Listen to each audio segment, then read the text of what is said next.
Baik, Assalamualaikum warahmatullahi wabarakatuh. Selamat pagi dan salam sejahtera untuk kita sekalian.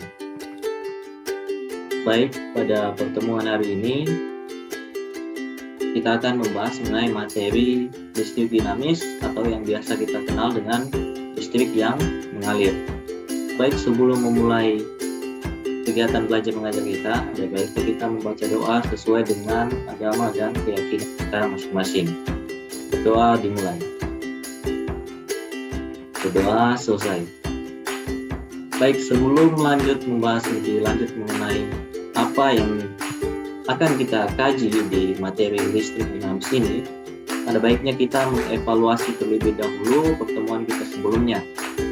Pertemuan kita sebelumnya itu membahas mengenai listrik statis atau listrik yang diam. Nah, apa perbedaan mengenai listrik dinamis dan listrik statis?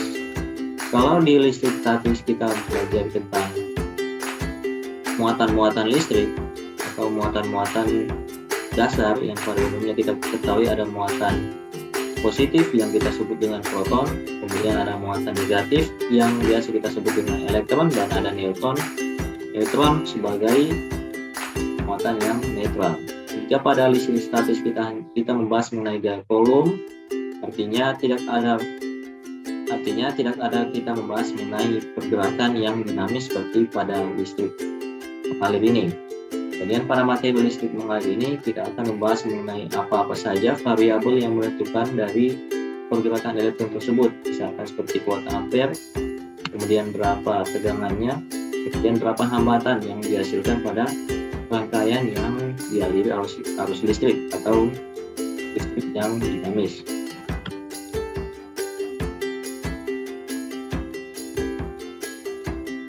Oke, selanjutnya pada materi ini kita mempunyai seperti biasa, itu ada standar kompetensi kita, itu memahami konsep kelistrikan dan penerapannya dalam kehidupan sehari-hari. Kemudian kompetensi dasar, kita akan menganalisis nantinya perjalanan listrik dinamis dalam suatu rangkaian, serta bagaimana penerapannya dalam kehidupan kita sehari-hari. Nah, di sini ada indikator-indikatornya yang menjadi bagian dari materi listrik dinamis.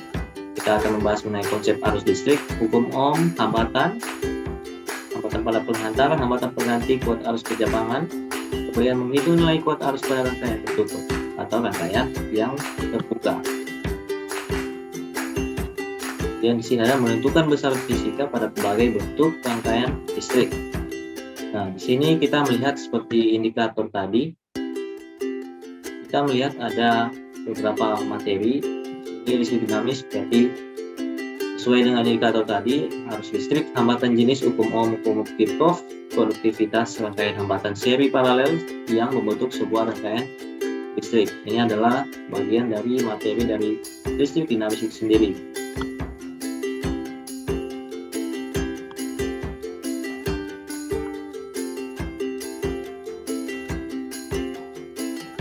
Nah, di sini kita perhatikan ada suatu rangkaian. Bagaimana menentukan arus listrik dan arus elektron? Kita mempunyai suatu rangkaian. Di sini ada 3 komponen penentunya, ya, seperti yang kita lihat, ada lampu, baterai, dan switch. Mana baterai sebagai sumber energi listrik yang mempunyai 2 kutub, tentunya ada positif negatif sebagai proton dan elektron. Kemudian ada lampu sebagai indikator aliran listrik sendiri. Jika lampunya menyala, maka rangkaian ini pasti adalah rangkaian yang dialiri arus listrik. Sebaliknya, jika lampunya tidak menyala, berarti tidak ada arus listrik yang mengalir di sekitarnya. Kemudian di sini ada switch atau biasa kita kenal dengan saklar.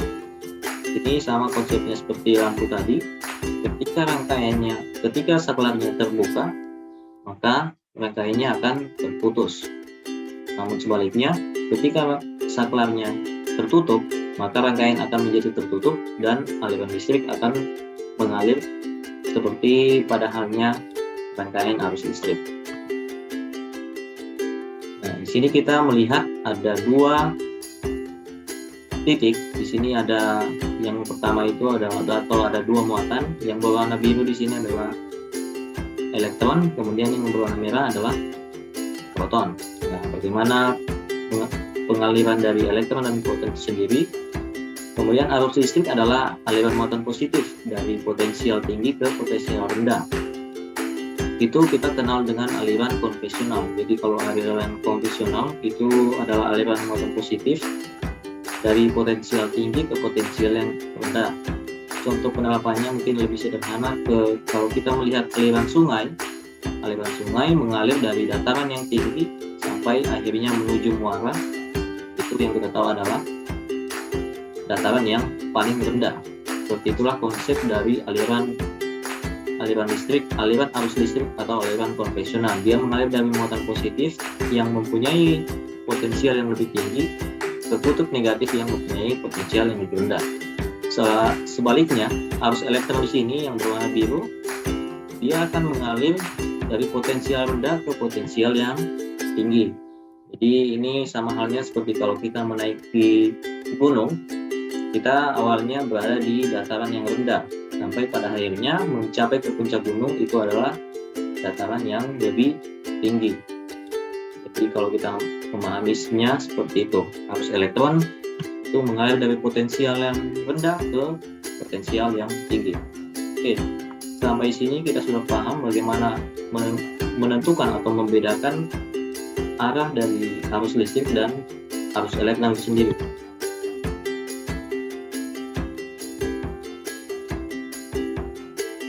Oke, jika sebelumnya kita telah mengetahui perbedaan dari arah konvensional dan arah elektron, kemudian selanjutnya yang perlu kita tahu menentukan syarat arus listrik dapat mengalir pada suatu rangkaian. Nah, di sini ada perbedaan antara rangkaian tertutup dan rangkaian yang terbuka.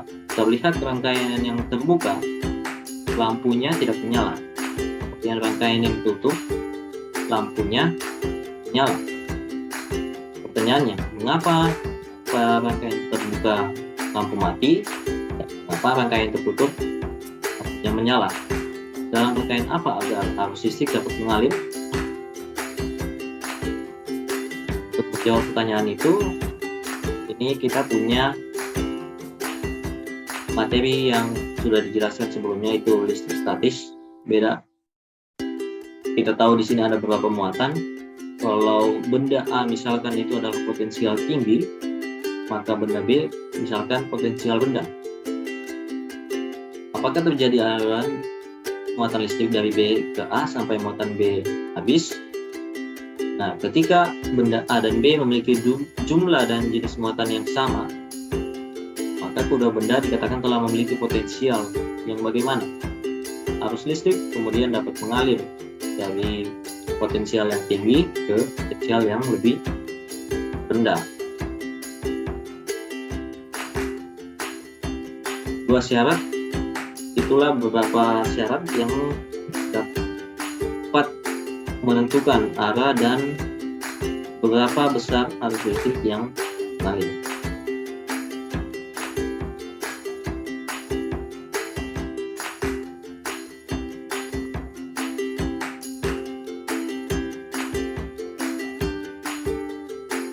Oke, selanjutnya kita membahas mengenai variabel yang pertama. Ini adalah kuat arus listrik atau yang biasa kita bentukkan I, atau dalam satuan internasional atau SI itu kita sebut sebagai ampere meter, atau kalau alat itu adalah ampere meter yang mengukur kuat arus pada suatu rangkaian.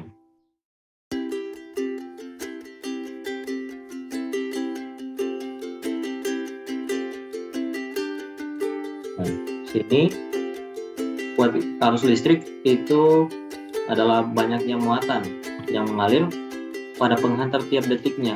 Jadi dalam suatu rangkaian ada muatan yang mengalir tiap satuan waktu. Jadi di sini maksudnya setiap misalkan 5 detik berapa muatan yang mengalir. Itu maksud dari berapa besaran dari kuat arus listrik. Jadi secara persamaan kita menuliskan, karena ini jumlah muatan tiap satuan waktu, maka kita menuliskan I itu sebanding dengan Q yang adalah muatan kolom, kemudian I berbanding terbalik dengan waktu yang ditempuh untuk mengalir dari muatan kolom itu sendiri. Nah, di sini 1 ampere atau I itu adalah kuat arus, itu satuannya ampere. I itu adalah muatan kolom dan satuan kolom. T adalah waktu dalam satuan sekon. Nah, di 1 ampere itu dia didefinisikan sebagai muatan listrik sebesar 1 kolom. Jadi 1 ampere itu adalah muatan listrik sebesar 1 kolom yang mengalir dalam penghantar selama 1 sekon, sesuai dengan konsep dari arus listrik itu sendiri. Jadi 1 ampere itu sama dengan 1 kolom yang mengalir tiap 1 detik. Kalau 5 ampere berarti 5 kolom yang mengalir tiap 5 detik. Jadi seperti itu.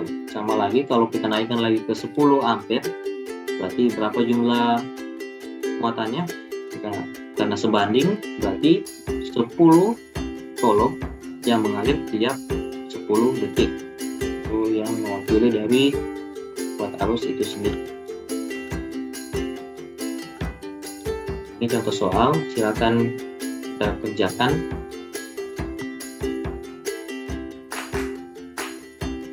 Oke, di sini ada pengukuran kuat arus listrik, yang mana seperti yang dijelasin tadi, kalau ampere meter itu yang kita kenal alat yang digunakan untuk mengukur kuat arus.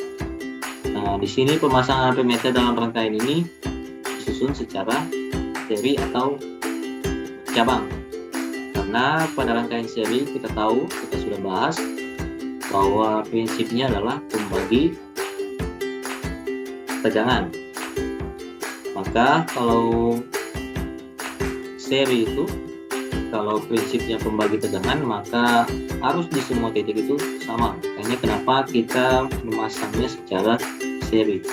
Kalau di rangkaian paralel tentunya akan sebaliknya. Kalau di rangkaian seri itu pembagi tegangan, maka arus listrik di semua titik itu sama. Kalau di rangkaian paralel, dia akan pembagi dari kuat arus, maka tegangan di semua titik itu atau variabel V-nya akan sama. Meskipun kemudian kita paralelkan sebanyak 10 tangga atau 10 lampu misalkan, maka tegangan di semua 10 lampu itu sama. Namun karena pembagi arus, jika kita mengukur kuat arus di tiap-tiap titik, tiap-tiap cabang, maka pasti akan berbeda. Ya, pemasangan dari ampere meter itu sendiri dan voltmeter itu akan berbeda.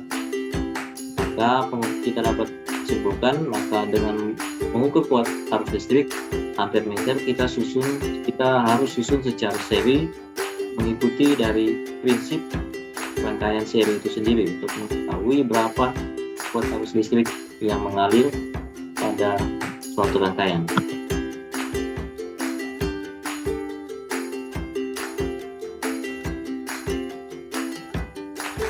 Oke, baik, di sini ada cara membaca ampere meter tentunya, skala maksimum.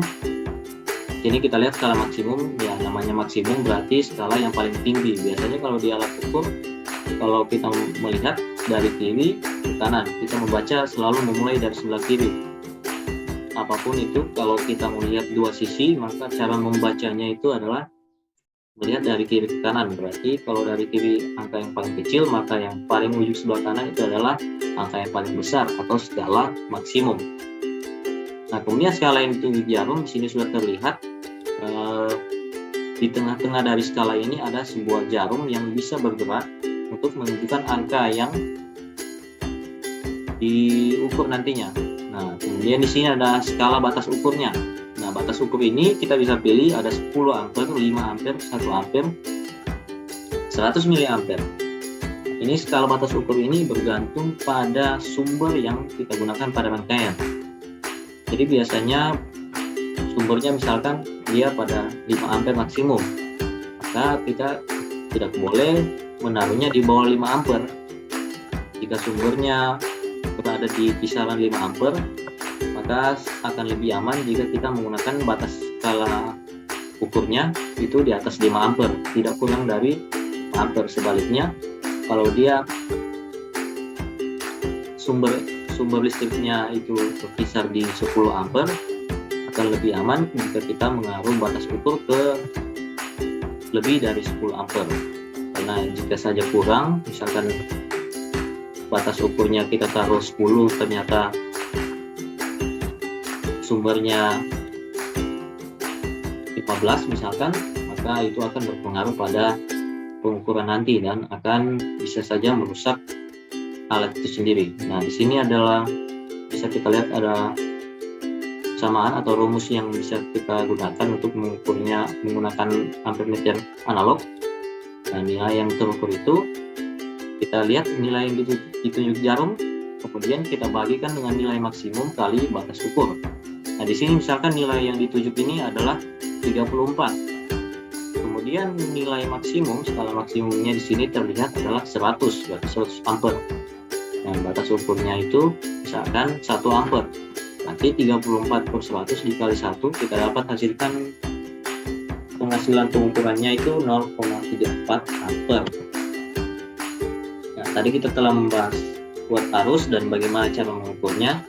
Sekarang kita akan membahas mengenai beda potensial atau yang lebih kita kenal dengan tegangan yang biasa kita simbolkan V atau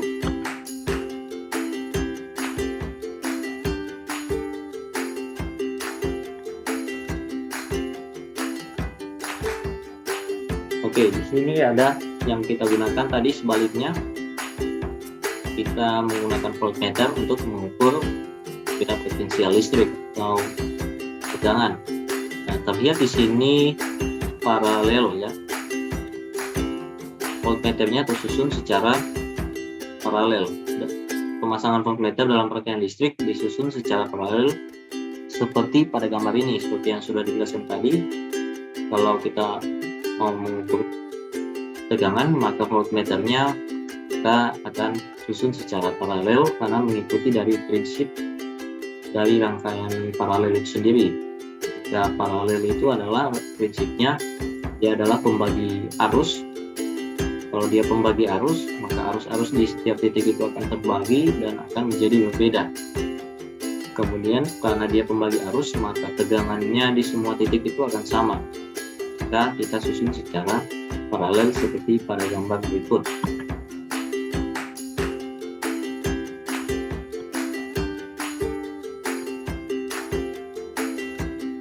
Oke, cara membaca voltmeter sepertinya hampir sama seperti cara membaca arus yang seperti ulasan sebelumnya. Nah, skala yang ditunjuk jarum, skala maksimum kali dengan batas ukur. Jadi sama rumusnya, skala yang ditunjuk itu berapa, kemudian dibagi dengan skala maksimum, kemudian dikali batas ukur yang kita gunakan. Nah, di sini kita lihat perbedaan simbol. Kalau tadi kita simbolkan I, maka sekarang kita simbolkan sebagai V.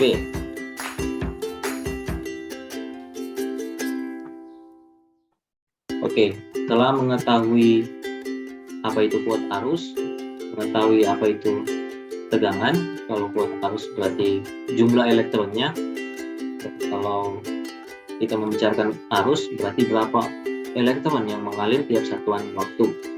Kemudian tegangan atau beda potensial itu adalah yang dimaksud adalah proton. Berarti dalam kita semakin besar tegangannya, maka semakin banyak jumlah proton dalam rangkaian itu sendiri.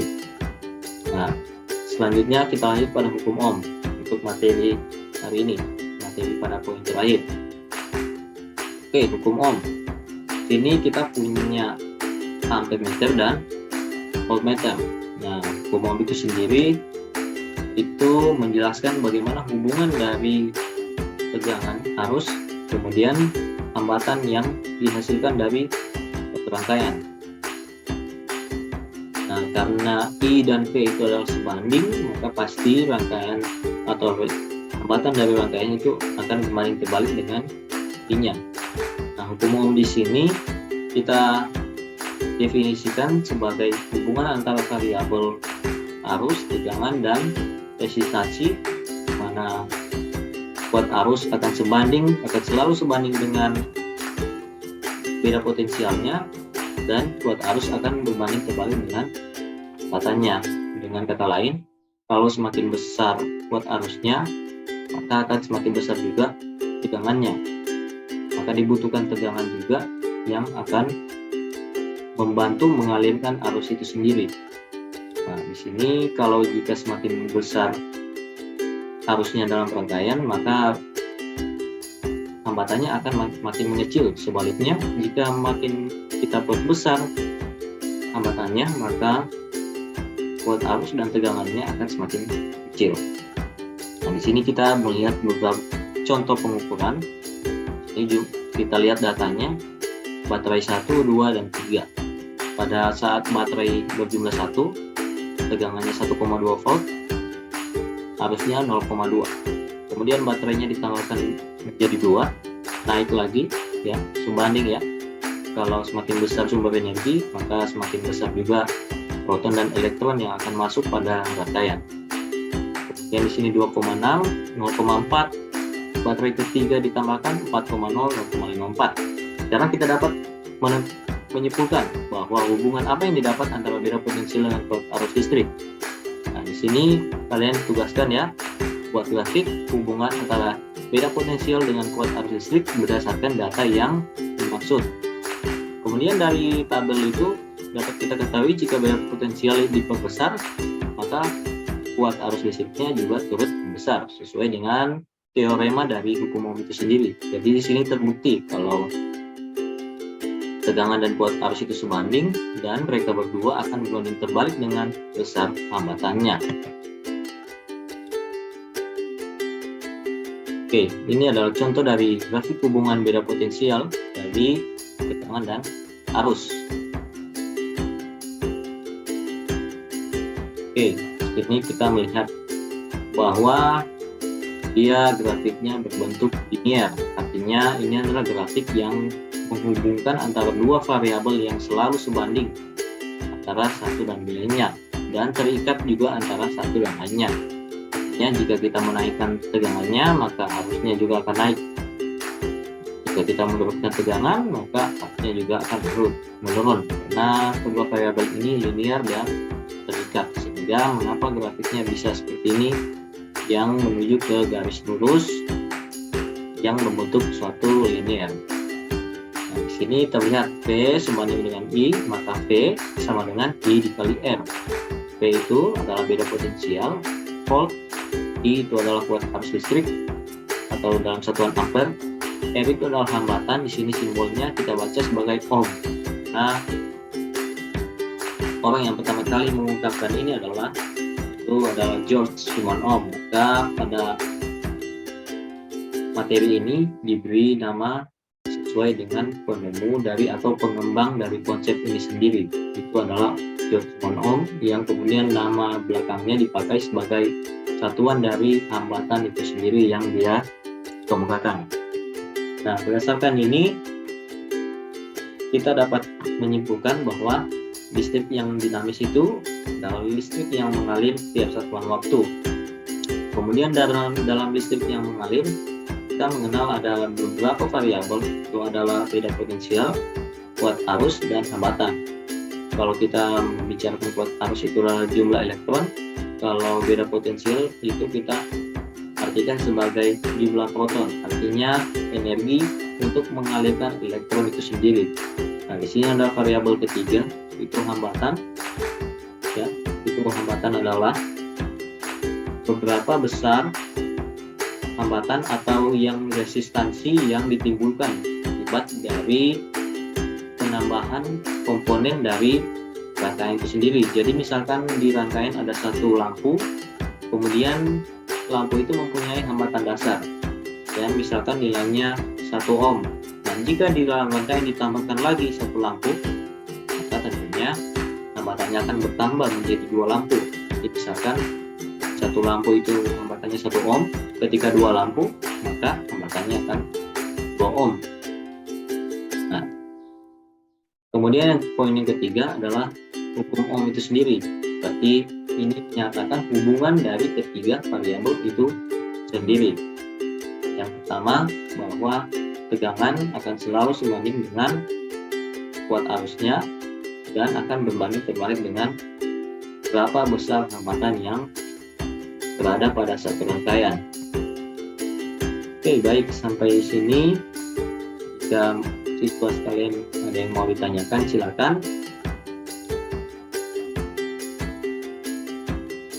Ya, jika sudah tidak ada, jangan lupa mengisi absennya pada learning assessment-nya, dan silakan kerjakan tugas yang saya perintahkan tadi. Itu menggambarkan suatu grafik hubungan antara kuat arus dan tegangan, kemudian membuat hipotesis dari grafik yang kalian buat. Baik, pertemuan kita cukupkan sampai di sini. Mohon maaf jika ada kekurangan. Wassalamualaikum warahmatullahi wabarakatuh.